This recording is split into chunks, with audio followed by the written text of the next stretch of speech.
والصلاة والسلام على رسول اللہ اما بعد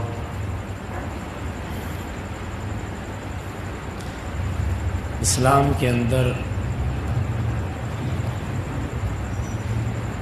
حکومت کے نظام کے طور پر ہمیں جو طریقہ کار دیا گیا اسے خلافت کہا جاتا ہے۔ خلافت ملوکیت یعنی بادشاہت اور خلافت، یہ طریقے اسلام سے ثابت ہیں۔ خلافت اور بادشاہت کیا ہوتی ہے؟ خلافت تو یہ ہوتی ہے کہ آپ چند سمجھدار لوگوں کے انتخاب کرنے کی بنیاد پر کچھ خوبیوں کے مالک ہونے کی وجہ سے اگر اپنے لیڈر چن لیے جائیں، شرعی شرائط آپ کے اندر پوری پائی جاتی ہوں، تو اسے خلیفہ کہتے ہیں۔ خلیفہ قریشی ہونا ضروری ہے کہ خلیفہ کے لیے ضروری ہے وہ قریشی ہو، اللہ کے نبی صلی اللہ علیہ وسلم کا خاندان ہے۔ دوسری چیز یہ ہے کہ وہ شرعی احکامات کا پابند ہو، اور تیسری چیز اس کے اندر وہ صفات پائی جاتی ہوں جو خلیفہ کے لیے ہونا ضروری ہے۔ ابھی اس کو تفصیل سے بیان کرنا مقصد نہیں ہے۔ بادشاہت یہ ہوتی ہے کہ باپ بیٹے کے بارے میں وصیت کر جائے، میں بادشاہ ہوں، میرا بیٹا بھی میرے بعد بادشاہ، اس کا بیٹا اس کے بعد بادشاہ، اس کا بیٹا اس کے بعد بادشاہ۔ شریعت اس کے اندر بھی قیود لگاتی ہے، مطلق طور پر بادشاہ کا بیٹا بادشاہ ہو، شریعت اس کو تسلیم نہیں کرتی۔ ہاں اگر بادشاہ ہے، کوئی قریشی نہیں ہے تو وہ بادشاہ ہوگا، اور اس کے لیے شریعت یہ نہیں کہتی کہ جدھر زیادہ لوگ مل جائیں اس کو بادشاہ بنا دو۔ ہاں اگر اس طریقے سے کوئی بن جائے تو شریعت اس کو باقی رکھتی ہے، لیکن اس کے انتخاب کا طریقہ کار وہی ہے کہ دین اس کے اندر ہونا چاہیے اور جو چیزیں ضروری ہیں وہ۔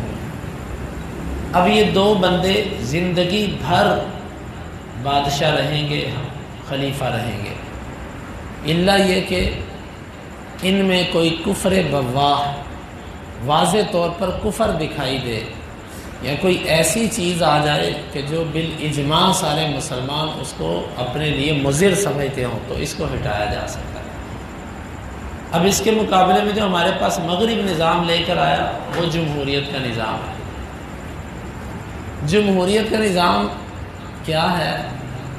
حقیقی بات یہ ہے کہ اگر آپ کو سمجھ آ جائے جمہوریت کیا ہے تو بندہ اس سے توبہ طائب ہوتا ہے۔ جمہوریت یہ ہے کہ کوئی بھی بندہ امیدوار بن سکتا ہے، وزارت عظمیٰ کا، صدارت کا، اور کسی بھی چیز کا کوئی بھی بندہ امیدوار بن سکتا ہے، وہ اس اہل ہے کہ نہیں ہے، اور اس کو منتخب کرنے کے لیے کوئی بھی بندہ اپنی رائے دے سکتا ہے، اس کو سوجھ بوجھ ہے کہ نہیں ہے۔ آیا کہ جمہوریت یہ ہے کہ ایک پڑھا لکھا سمجھدار جید عالم دین، ایک عمدہ قسم کا سائنسدان، ایک بہت بڑا وکیل، اور ایک بہت بڑا جج، اور ایک بہت بڑا جنرل، کرنل، انجینئر، پروفیسر، اور ایک جمع دار جھاڑو دینے والا، ان دونوں کے ووٹ برابر ہیں، کیونکہ جمہوریت بندے گنتا ہے، بندے تولتا نہیں ہے۔ پھر اس کے بعد اس نظام کے اندر ایک وزیر اعظم ہوتا ہے جس کے پاس اختیار کوئی نہیں ہوتا۔ یہ گلیاں بنوا دی، یہ نالیاں بنوا دی، یہ گٹر رکھوا دیے، یہ منصوبہ، یہ سڑک کا منصوبہ پاس کر دیا، یہ پارکوں کا منصوبہ یہ کوئی کام نہیں ہوتے۔ وہ کوئی بھی قانون اور آئین خود نہیں بنا سکتا۔ وہ جو 256 یا کتنے وہ ہوتے ہیں ممبر وہ سب ان کا وہ محتاج ہوتا ہے، وہ ان کی اکثریت جس بل کو پاس کرے وہ چلتا ہے۔ اور پھر یہ جو اسمبلی کے ممبرز ہوتے ہیں یہ بھی سینیٹر کے محتاج ہوتے ہیں بل بنانے میں۔ سینیٹر جو بل پاس کرتا ہے وہ بل چلتا ہے، اور سینٹ بھی ایک بندے کا نام نہیں، وہ بھی کچھ بندوں کی جماعت ہوتی ہے، جدھر پیسے دے کے آپ بندے خرید لو اپنے مطابق بل بنوا لو۔ یعنی یہ جمہوریت اور اس سے منتخب ہونے والے لوگ یہ تو اسلام کے ساتھ کسی طرح میچ نہیں کھاتے۔ اس میں کوئی ایک بندہ ہی نہیں ہے کہ جس کے پاس سمجھ آتی ہو کہ اسلام ہمیں یا خلیفہ دیتا ہے یا بادشاہ دیتا ہے، اور پھر 5 سال کے بعد ختم کر دو نظام۔ یہ جو بندہ درمیان سے اٹھے وہ اپنے ساتھ ایک پارٹی لے، پہلی پارٹی کے خلاف احتجاج کرے اور اس کو گرا دے نیچے۔ ایک حکومت ہوتی ہے اور ایک اس کے مقابلے میں اپوزیشن ہوتی ہے، اور اس کے اندر شاہ خرچیاں یہ ہیں کہ ہر بندہ وہ خیانت کر رہا ہے اپنے لیے۔ وہ اپنی پارٹی کو جب وہ آتا ہے تو وہ اتنا لے کر جاتا ہے کہ وہ ایک دفعہ اتنا لے جاتا ہے کہ سب کے پیٹ بھرتا ہے اپنی پارٹی میں سے، اور کرنا اس نے یہ ہوتا ہے کہ پہلی حکومت لوٹ کے کھا گئی، چور چور چور، جس کو کہتے ہیں چور مچائے شور، اور اس کی چوری کا پتہ اس وقت چلتا ہے جب وہ جاتا ہے۔ یہ نظام ہے جمہوریت کا۔ سمجھدار قومیں، عقل مند قومیں دنیا کے اعتبار سے بھی وہ ہوتی ہیں جو اس گندے نظام کے اندر نہیں ہیں۔ ایک صدر منتخب کر لو، ایک امیر مقرر کر لو، وہ کون کرے؟ وہ تم میں سے کوئی سمجھدار لوگ کرے۔ نہ الیکشن پر کروڑوں اربوں روپے لگے، اور نہ یہ پارٹیاں بن کے لڑائیاں جھگڑے ہوں، اور نہ یہ اتنا وقت قوم کا ضائع ہو، اور نہ اتنی تجارت کا خسارہ کسی کو ملے۔ تم جس کو چاہتے ہو، کسی جرنل کو، کسی کرنل کو، کسی چیف جسٹس کو، جس کو، کسی سائنسدان کو، تم اس کو منتخب کر دو بس۔ ہمارے اوپر، ہمارے کندھوں پر رکھ کر گن کیوں چلائی جاتی ہے؟ نام الیکشن کا ہوتا ہے، ہوتی سلیکشن ہے۔ اتنے کروڑوں روپے، اربوں روپے، کھربوں روپے لگا کر اینڈ پہ نتیجہ یہ نکلتا ہے دھاندلی ہوئی ہے۔ 6 ماہ قوم کو بیوقوف بنانے کے بعد نتیجہ پھر لڑائیاں، پھر قتل و غارت۔ ہمارا قومی طور پر اتنا نقصان، یاد رکھیے یہ پارٹیاں سب کے سب ڈگڈگی بجا کر، تماشا دکھا کر آپ سے پیسے اکٹھے کرنے والے۔ یہ مداری ہیں سب کے سب۔ ایک مداری آتا ہے، وہ ڈگڈگی بجاتا ہے، اس کے گرد بیوقوف اکٹھے ہو جاتے ہیں۔ وہ لومڑی نچاتا ہے، اس کا تماشا دکھاتا ہے، پیسے بٹورتا ہے، وہ جاتا ہے۔ دوسرا اٹھتا ہے، وہ ڈگڈگی بجاتا ہے، اپنی لوگ اکٹھے کرتا ہے، تماشا دکھاتا ہے، پیسے اکٹھے کرتا ہے، وہ جاتا ہے۔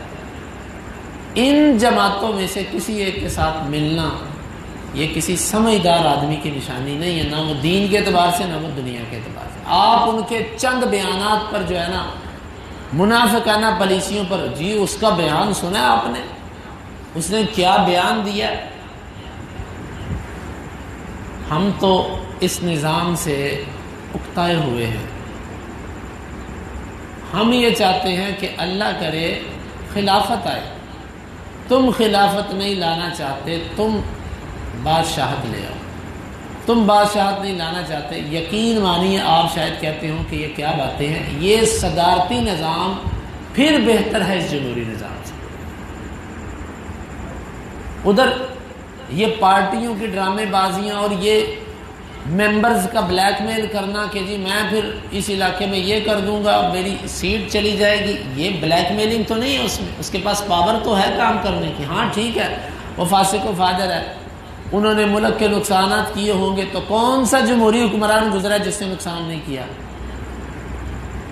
کہتے ہیں جی انہوں نے پاکستان توڑ کے رکھ دیا، انہوں نے یہ کر دیا، وہ کر دیا، تو کون سا جمہوری حکمران گزرا جس نے تاریخی نقصانات نہیں کیا؟ آپ نام لیں کسی ایک کا۔ یہ ابھی یہ چند سال پہلے کشمیر کے اوپر جو معاہدہ کیا گیا، یہ چھوٹا نقصان ہوا ہے۔ 2019 کے اندر جو وہ وزیر اعظم تھا جو شور مچاتا ہے میں ایسے کر دوں گا ویسے، اس کے دور میں 2019 میں جو معاہدہ ہوا اب وہ کہتا ہے میں نے تو نہیں کیا۔ یہ ہمیں بیوقوف بنانے آتے ہیں، نہ ان کے پاس دین نہ ان کے پاس دنیا، اور دین دنیا تو دور کی بات، ان کو تو بات کرنے کا بھی نہیں پتہ، ان سے عامی بندہ اخلاق میں کتنا اونچا ہوتا ہے۔ آپ ان کو ٹی وی پر کبھی آپس میں گفتگو کرتے ہوئے دیکھیں، یہ قوم کے گھٹیا ترین لوگ ہیں، اور قیامت کی وہ نشانی اللہ کے نبی نے جو فرمایا تھا نا کہ رذالۃ القوم، گھٹیا ترین لوگ لوگوں کے حکمران بن جائیں گے، یہ وہ لوگ ہیں۔ کسی بھی علاقے کا بڑا ڈاکو، کسی بھی علاقے کا بڑا رسا گیر، اور کسی بھی علاقے کا بڑا بے حیا انسان، وہ اس علاقے کا ٹکٹ ہولڈر ہوتا ہے۔ یہ تلاش کیا جاتا ہے کہ اس علاقے میں کون اکاؤنٹ ٹوٹا، اس کو دو، تاکہ لوگ ڈرتے ہوئے بھی اس کو ووٹ دیں۔ یہ نظام ہے، اور جس کو ہم سمجھتے ہیں، اور لوگ اس کے لیے تڑپ رہے ہیں، جی الیکشن ہو، جی الیکشن ہو۔ اللہ کرے نہ کبھی الیکشن ہو، ہم چاہتے ہی نہیں اس گندے نظام کو۔ آپ کہتے ہوں گے یہ اپنی منمانیاں کریں گے صدر، اور یہ کبھی آپ کی مانتے ہیں؟ یہ جمہوری حکمرانوں نے کبھی مانی ہماری؟ کبھی بھی نہیں مانی۔ میرے محترم بھائیو، میری اس گفتگو کا مقصد یہ ہے، ہم لوگ اگر مل کر ان سب کی سب لٹیرا پارٹیوں کا بائیکاٹ کریں تو آپ یقین جانیے کہ ہم بہتری کی طرف جا سکتے ہیں۔ ایک نظام سے جان چھڑائیں، دوسرے نظام کی طرف اگر آتے تو رفتہ رفتہ اللہ تعالیٰ بہتری کی طرف لے جائے گا۔ لیکن اگر ہم یہ کہیں کہ جی یہ ڈکٹیٹرشپ ہے، یہ فلانا ہے، یہ مارشاء اللہ لگ گیا، یہ تو ان میں سے ہم تو یہی سمجھتے ہیں کہ پھر ان کے اندر کچھ نہ کچھ قومیت ہوتی ہے، اور یہ جو آتے ہیں ان کے اندر تو نہ قومیت اور نہ دین۔ تو پھر بھی ہم یہ سمجھتے ہیں کہ یہ جو ایک صدارتی نظام کی جو آواز ہے، یہ پھر کچھ قریب ہے اسلام کے۔ اسلام کا نظام نہیں ہے یہ، لیکن اس کے قریب ہے۔ اللہ تعالی ہمیں اس معاملے کو سمجھنے کی اور گہرائی کے ساتھ اس کی تہہ تک پہنچنے کی توفیق دے۔ اور جو اسلام کا نظام ہے نا، واللہ اگر وہ آ جائے تو وہ بڑا زبردست ہے، جس میں ایک غریب ترین ادنا انسان جج کے پاس جا کے وزیر اعظم کے خلاف اس کو اپنے سامنے کٹہرے میں کھڑا کر سکتا ہے۔ سیدنا علی رضی اللہ عنہ خلیفہ ہو کر قاضی شریح کی عدالت میں کھڑے ہیں، ایک عامی مسلمان علی رضی اللہ عنہ کے خلاف مدعی ہے، علی بھی کھڑے ہیں، ادھر عامی بندہ کھڑا ہے، قاضی شریح جج اور قاضی ہے اور فیصلہ کر رہا ہے۔ یہ اسلام کا نظام ہے، یہ عدل ہے۔ آج ہم جو کفار کی مثالیں پیش کرتے ہیں، آپ یقین جانیے کہ وہ آپ کی تاریخ پڑھ کے اس پر چل رہے ہیں، اور یہ جس کو جمہوریت کہہ کر نافذ کرتے ہیں یہ نام ہے، یہ وہ جمہوریت بھی نہیں ہے جو کفر کی ہے۔ ان کی جو جمہوریت ہے اس جمہوریت کے بھی کچھ اصول ہیں، اس کا کوئی اصول نہیں ہے، یہ بے اصولی جمہوریت ہے۔ اس لیے اپنے ذہنوں کو اس طرف رکھیے کہ ہمارا تو کاروبار بھی اس سے متاثر ہوتا ہے، ہم ذہنی طور پر بھی بٹ جاتے ہیں، ہم ایسے ہی ایک دوسرے کے ساتھ لڑائیاں جھگڑے بھی شروع کر دیتے ہیں، سکی پارٹیاں، میں فلانی پارٹی کا، میں فلانی پارٹی کا، اور ان کے اکاؤنٹس کے اندر اربوں روپے۔ آج ایک ایک لیڈر کو پکڑیں، جتنا پاکستان کا قرضہ وہ ایک اکیلا بندہ دے سکتا ہے۔ ان گنڈوں سے کہو کہ دو تم قرضے، کبھی بھی نہیں دینے کو تیار۔ یہ جتنے بڑے بڑے بدماش ہیں، ان میں سے ایک ایک اگر چاہے، کہتے نہیں ملک سے قرض لینا ہے، ملک کے لیے IMF سے قرض لینا، تم اپنی جاگیریں بیچو، تم اپنے محلات بیچو، پتہ چلے تم کتنے مخلص ہو ملک کے لیے۔ یہ سب ڈرامے باز ہیں، سب لٹیرے ہیں، کھانے کے لیے آتے ہیں، کوئی کسی طریقے سے کھاتا ہے، کوئی کسی طریقے سے کھاتا ہے، لیکن یہ سزا ہمیں اس لیے ملتی ہے کہ ہماری قوم بیوقوف ہے۔ ایسے ہی سزا ملتی رہے گی جب تک دین کی طرف نہیں پلٹ آتے۔ یہ سزائیں ہیں اللہ کی طرف سے۔ اللہ رب العالمین سے دعا ہے اللہ تعالیٰ ان ظالمانہ نظاموں سے ہماری جان چھڑائے، اور اللہ تعالیٰ ہمیں دین اسلام کے نظام کے تحت اور جہاں اسلامی قانون کا نفاذ ہو، اللہ کی حدیں نافذ ہوں، عدل و انصاف کا زمانہ ہو، اللہ تعالیٰ ہمیں اس میں زندگی کے کچھ ایام گزارنے کی توفیق دے جو باقی ہیں۔ اللہ تعالیٰ امت مسلمہ کی رہنمائی فرمائے، اور اللہ تعالیٰ جتنے بھی اسلامی ملک ہیں اللہ ان کو ایک جان کرے، ایک خلیفہ سارے مسلمانوں کا۔ یہ چھوٹی چھوٹی ٹکڑیاں، اس کا یہ وزیر اعظم، اس کا یہ 56 کے قریب آپ نے وزیر اعظم بنا دیا۔ اسلام ایک خلیفہ آپ سے مانگتا ہے، ایک بادشاہ بھی ہو تو وہ ایک ہوتا ہے۔ اللہ ہم سب کو اکٹھا کر دے تاکہ یہ جو ہماری انگلیاں نا یہ ایک مکہ بن جائیں۔ یہ 56 انگلیاں جب ملیں گی اس سے کوئی ٹکرا نہیں سکے گا۔ ابھی اب چھوٹی چھوٹی ٹکڑیاں، کوئی اس کو پکڑ کے مروڑ دیتا ہے، کوئی اس کو توڑ دیتا ہے، کوئی اس کو جو ہے نا کچھ کر دیتا ہے۔ اللہ ہمیں وہ اصل قوت عطا کر دے جو اسلام نے ہمیں دی تھی۔ اللہ رب العالمین ہمیں عزت کی زندگی، اپنی اطاعت کی زندگی عطا فرمائے۔ سبحانک اللہم ربنا و بحمدک، اشہد ان لا الہ الا انت، استغفرک و اتوب الیک۔